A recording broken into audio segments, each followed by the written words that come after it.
The sirens howled through the empty streets, red and blue lights strobing against glass storefronts and quiet suburban houses. The ambulance sped down the highway, tires humming over asphalt, cutting through the night like a blade. Inside, the air reeked of antiseptic and metal. I lay strapped to the gurney, chest rising in shallow bursts. Every breath was fire, as though broken glass had filled my lungs. The oxygen mask pressed tight over my face, yet I still felt like I was drowning. Above me, 2 paramedics worked in sharp rhythm, snapping open kits, clicking syringes, adjusting the monitor that beeped beside my ear. One leaned close, his voice steady but urgent, the kind you'd hear in combat. "Stay with me, ma'am. Focus on my voice. Don't slip away." I wanted to answer, to tell him I was trying. God, I was trying. But my tongue was lead, my throat sandpaper. All I could do was blink. Then, through the chaos, came a voice colder than any medical instrument. My mother's. "She doesn't need that," she said, her tone cutting. "Take the mask off." My eyes fluttered open. Blurred shapes sharpened into 2 figures at the far end of the ambulance. My parents. They weren't supposed to be here. Yet there they stood, far too composed for an emergency. My father's tie sat knotted perfectly at his throat. My mother's lipstick gleamed pristine, untouched by worry. The lead paramedic snapped. "Sir, ma'am, stay back. She's critical. The oxygen is stabilizing her." "Stable?" My father scoffed, his voice booming in the cramped space. "She's always been unstable. You're wasting resources keeping her alive." His words hit harder than the pain in my chest. They weren't just cruel. They were final, as if he'd been waiting years to say them. The paramedic tightened the mask, glaring. "If you interfere again, I'll have security waiting at the ear." But my parents pressed closer. My mother's perfume, too sweet, cloying, choked me more than my failing lungs. She bent near, her words venom wrapped in silk. "She's been nothing but a burden since the day she was born. If she dies tonight, maybe we'll finally be free." The air left my body in a rush. I wanted to fight back, to scream, but lifting my hand felt like pushing against the weight of the ocean. And then, like a lightning flash, 2 faces burned in my mind. Hannah, 7, with her anxious little frown, and Michael, only 5, his fists balled whenever he was scared. My babies. If I let go, who would protect them from the very people hovering over me now? The paramedic's voice thundered again. "Ignore them. Focus on me. You're going to make it." The ambulance jolted over a pothole, my vision swimming. My parents' voices didn't stop. My father's cruel bark. My mother's shrill laugh. "She's useless. Let her die." But under all that noise, something sparked. The steady beeping of machines in the AA faded into background noise as my mind slipped, unwillingly, into memory. Trauma has a way of clawing you backward, dragging you through doors you thought were locked forever. I didn't grow up in a house. I grew up in a museum of appearances. Our 2-story colonial sat on Maplewood Drive, a quiet street in a small, Midwestern town where neighbors manicured lawns and PTA meetings were gospel. From the outside, our white shutters gleamed, flower beds bloomed, and the porch swing creaked like something out of a postcard. Inside, it was different. Inside, love was conditional. My earliest memory isn't of bedtime stories or birthday candles. It's of standing in the kitchen at 5 years old, holding up a crayon drawing I'd made in kindergarten, a stick figure family with crooked smiles. My mother glanced once, her manicured nails wrapped around a wine glass. "Your colors don't even match. Do better next time." I was 5. My father was worse. He measured worth in achievement, trophies, grades, accolades he could brag about at the country club. If you didn't perform, you didn't exist. He'd smile at neighbors, shake hands with church elders, and then come home and slam doors if my report card held anything less than perfection. Useless, he'd mutter under his breath, loud enough for me to hear. Always dragging us down, the words burrowed so deep they grew roots. At school, I learned to overachieve. Straight A's, cheer squad, debate team, anything that might earn me a crumb of approval. Teachers loved me. Friends thought I had the perfect life. But at home, perfection was just the baseline. Anything less meant I was reminded, again and again, that I was a mistake they never wanted. By high school, I lived two lives. In public, I was the smiling honor student with the neat hair and bright future. At night, I curled under blankets, muffling sobs so the walls wouldn't echo them back at me. The only time I tasted freedom was senior year, when I got accepted into a college 3 states away. For the first time, I believed distance might save me. But even then, my parents found ways to keep their claws in. Calls filled with guilt. Visits where they criticized everything. My apartment too small. My clothes too plain. My boyfriends never good enough. When I married and had Hannah, I thought maybe becoming a mother myself would heal something. That holding my baby girl would erase the years of cruelty. And it did for a while. Her tiny fingers gripping mine felt like proof that love could exist without conditions. But my parents didn't change. They visited the hospital after Hannah's birth, my mother glancing at the newborn like she was a stain on a new rug. You'll never keep up. You don't have what it takes. When Michael was born, it was the same. My father shook his head, muttering, another mouth to feed. Another burden. That was the word they'd branded into my skin since childhood. And yet, even knowing their poison, part of me still longed for approval. I invited them to birthdays, holidays, school plays. They always came dressed to perfection, acting like benevolent grandparents in public, handing out gifts, posing for photos. But the second the cameras were gone, the mask slipped. Your daughter's too loud. Your son is soft, weak. You're failing them, just like you failed everything else. I'd smile for the pictures and cry in the bathroom later. Hospitals have their own kind of silence. Not peaceful silence. Sterile silence. The kind broken only by squeaky wheels of gurneys, hushed voices of nurses, and the faint hum of fluorescent lights that never sleep. I woke up to that silence. My body felt stitched together with pain. Every movement a reminder that I had been closer to death than life. A clear tube ran to an 4 drip beside me. Monitors beeped steady, almost like they were mocking the chaos inside me. But then I saw them. Hannah and Michael. My children. My anchor. They stood by my bed, clutching each other's hands, their faces pale from nights spent in waiting rooms. Hannah's eyes, too wise for 12, brimmed with tears she refused to let fall. Michael, only 9, gripped the rail of my bed like he was holding me to earth itself. "Mum," Hannah whispered, voice shaking, "don't leave us." And just like that, all the bruises, all the broken bones, all the venom from my parents' mouths, it faded.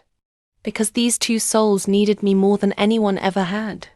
I lifted a trembling hand, brushing Michael's hair back, forcing a weak smile. "I'm not going anywhere," I said, though my voice cracked. "Not while you need me." They leaned in, hugging me gently, careful of the wires and bandages. Their warmth reminded me of something I had forgotten. I wasn't alone. I had built my own family, one forged not from cruelty, but from unconditional love.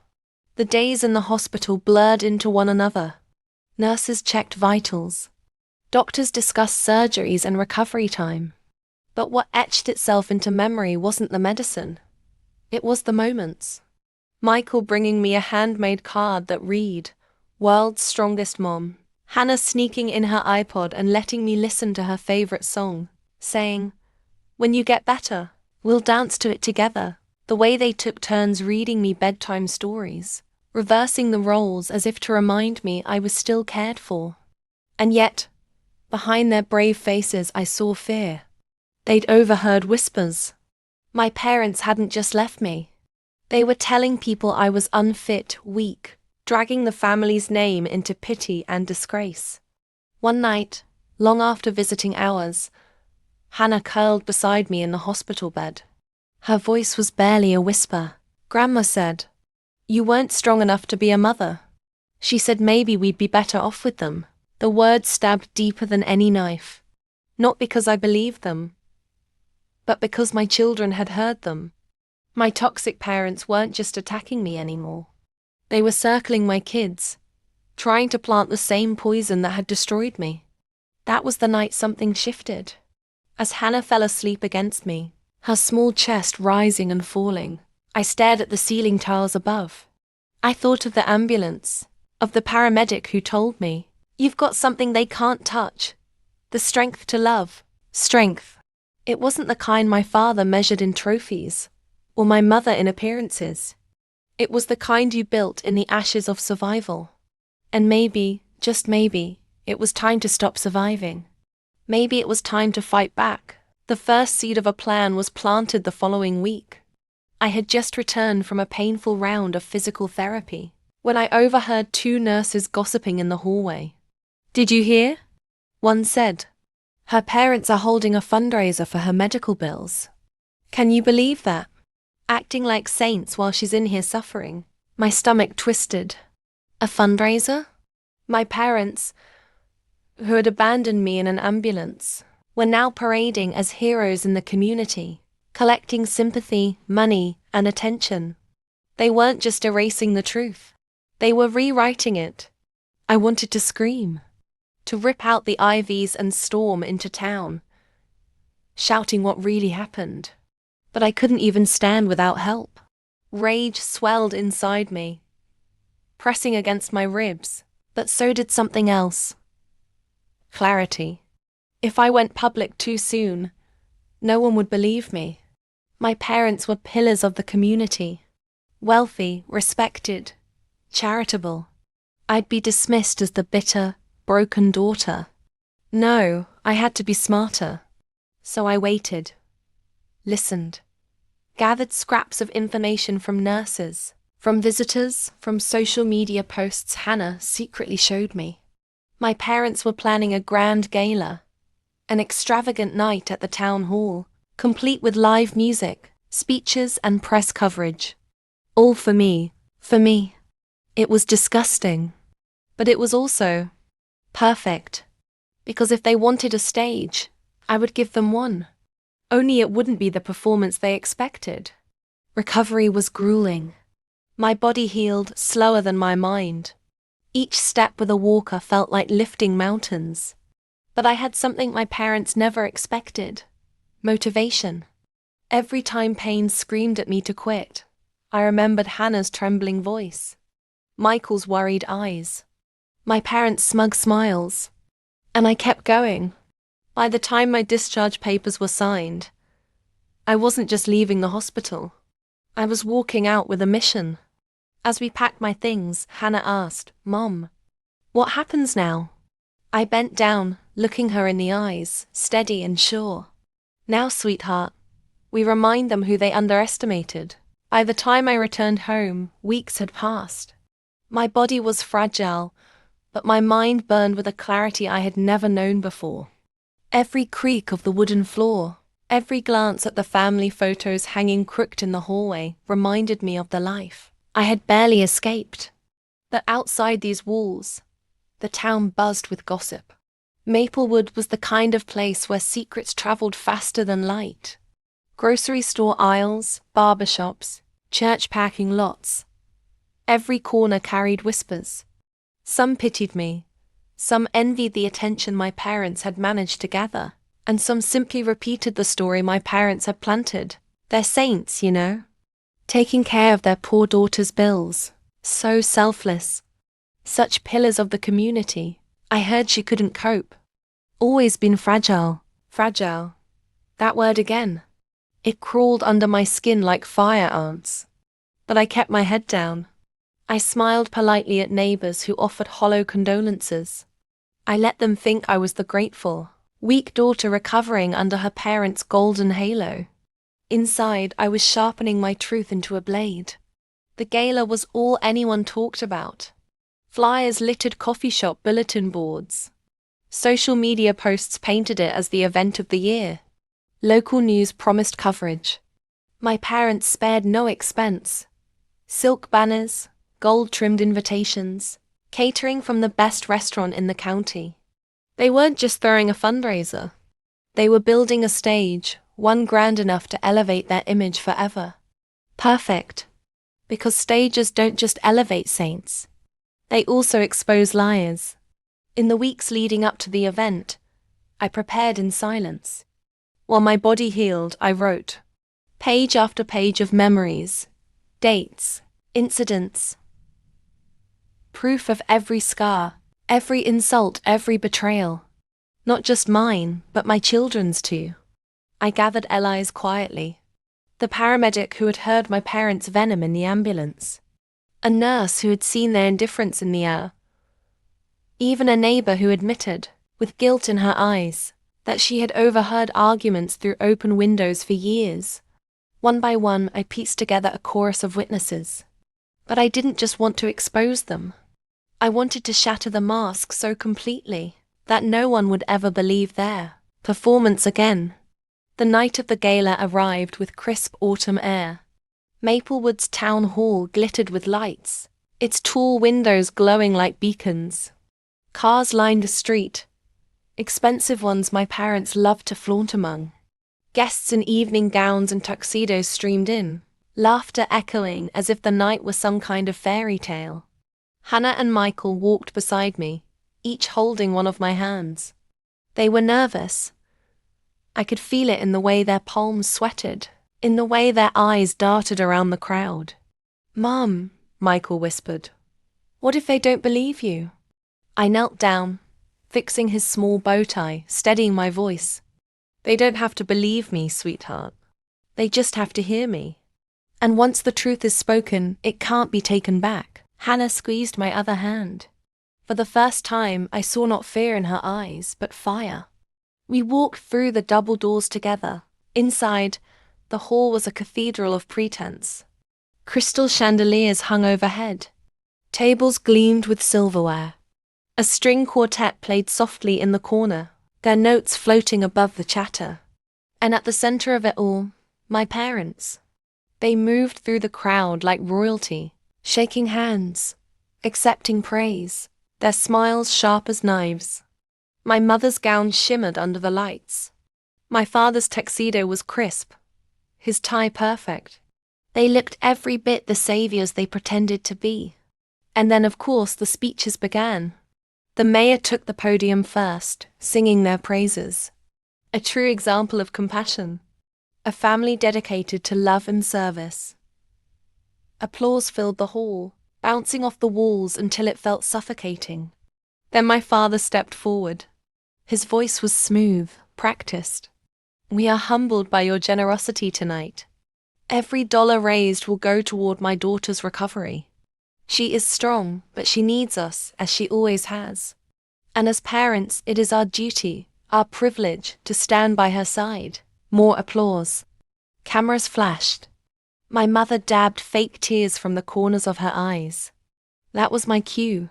I rose slowly, my cane tapping against the polished floor. Murmurs rippled through the audience as people noticed me. My parents froze, their smiles faltering just slightly.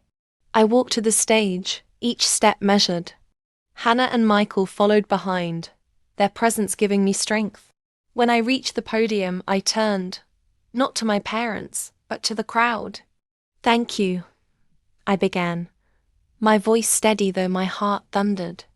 "Thank you for coming tonight, for giving your time and generosity. But before another word is spoken, there's something you need to hear. The truth." A hush fell over the hall. My parents shifted uncomfortably. I held up a piece of paper, not notes, but a letter. "This is not a fundraiser for my recovery. This is a performance.